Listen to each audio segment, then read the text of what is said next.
G'day and welcome to another big edition of the RDFNL Footy Show. Thanks to On Time Delivery Solutions. Looking back at round 15, my name's Andy. I'm joined by Tara Murray from the Star Weekly. Thanks for joining us. Thanks for having me. Certainly a massive week. We've had the penultimate round of the RDFNL season, and were there any surprises in there for you? No, I think it was probably actually a pretty disappointing round. You look at it, we had 6 matches. Yep. You have 4 matches that were a 100-point margin. You had a 5th that was a 200-point margin. So you only had one match that was 10 points in the end, which was the thriller. So in the end, it sort of really showed the difference between those top 7 teams and the sides that are already out of the finals mix. Let's talk about the thriller. Diggers Rest defeating Romsey by 10 points. How'd you see that one go? Because it ended up being sort of like a finals-like type intensity. It was, and we were both at that game, so we both saw that, and we tipped it as game of the round. It clearly was, and you look, it was a finals-like intensity. And I know, speaking with Sean Sims after the game, he said that's what they want in the lead up to finals.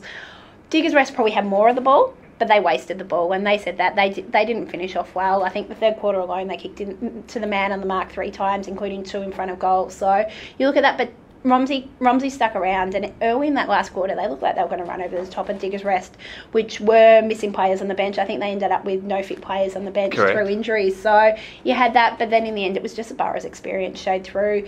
They managed to get the line. Lockie Langford took a screamer to kick the sealer in the end. So Diggers Rest were happy to get the win, but it's sort of, for both sides, if Romsey gets there, it's that finals-like intensity already 2 weeks out. What do you sort of make of Romsey's performance there? I mean, was there enough to like about them to suggest that if they do make finals, they'll have a chance to be a force? Their one concern was the lack of firepower in front of goal. They struggled to kick goals. They did get quite a few from free kicks as well. Well, they did put Jack Jedwab further up the ground, and I'm not sure why that was the case. But if you put your gun forward, who was running hot, I think he kicked Big Bag the previous week. You take him out of the equation, and all of a sudden it was tough. Yeah, and that was probably the one thing Romsey was lacking. You found where Diggers were able to find those goal kickers when they needed them to. That's probably the one thing the Redbacks will struggle with. They have got the speed, they've got the youth, and they've got the enthusiasm. It's whether they can kick enough goals.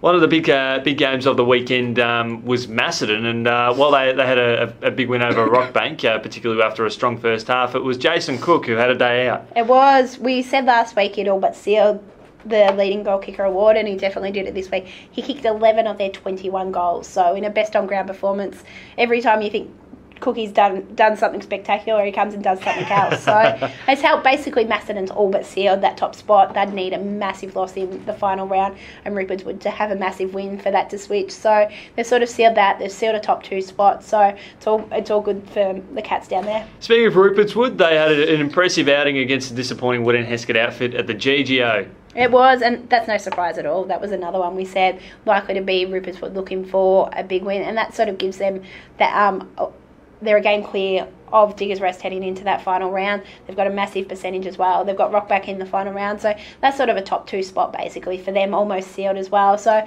for all they needed was to get that big win, and that's what they did. Yeah, exactly. They've had the ability to go out and finish sides, and this was the chance, the moment for them.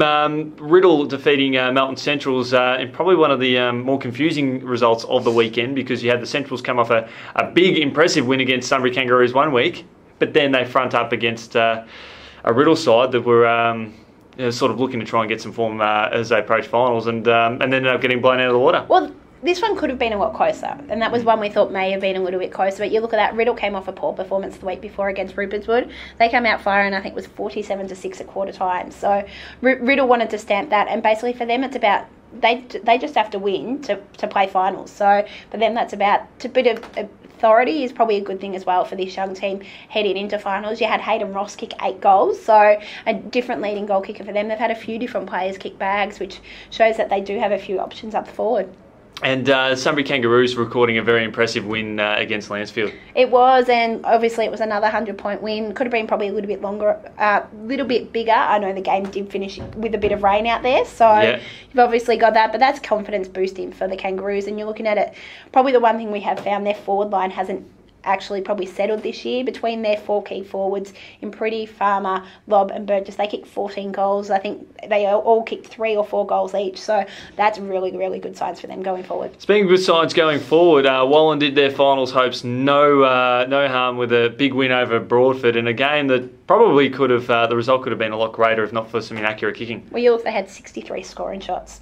That's massive in any scheme of things. And we saw it last year, Wallan, towards the end of the season when they smashed Rockbank in that final round, that percentage booster. They know how to get those wins and put on those percentage. So a 200-point win saw their percentage go up 18%. Wow. And that could be very important if they lose in the final round. So you've got that, obviously 63 scoring shots, you have 15 different goal kickers. So that was massive for the Magpies. Wow, that is huge. And you've been able to catch some of the International Cup action as well. Great atmosphere down at Diggers Rest on the weekend to see China have a big win over Indonesia, and just the crowd really embraced the event itself, which was very exciting. It was, and then the Indonesians and the Chinese really embraced the RDFL as well. You saw them cheering on Diggers Rest at the end there, trying to get them over the line.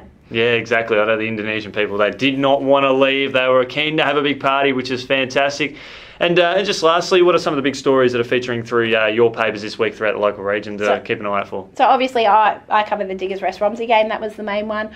Also a little bit to do with your netball as well. So I spoke with Lancefield coach Alan Watson in regards to what he thinks their chances are come finals, and also looked at Diggers Rest Romsey netball. So I spoke with Amy Carroll there about Diggers Rest. Obviously they didn't get the win on the weekend, but they really pushed the Redbacks, which is a sign showing that it could be a really close final series. Fantastic. Make sure you jump on the Star Weekly website to check all the exciting stories. Tara, thanks so much for joining us for the edition of the round 15 edition of the show. Looking back on all the excitement from last weekend, we'll catch up with you later on in the week. Thanks for having me.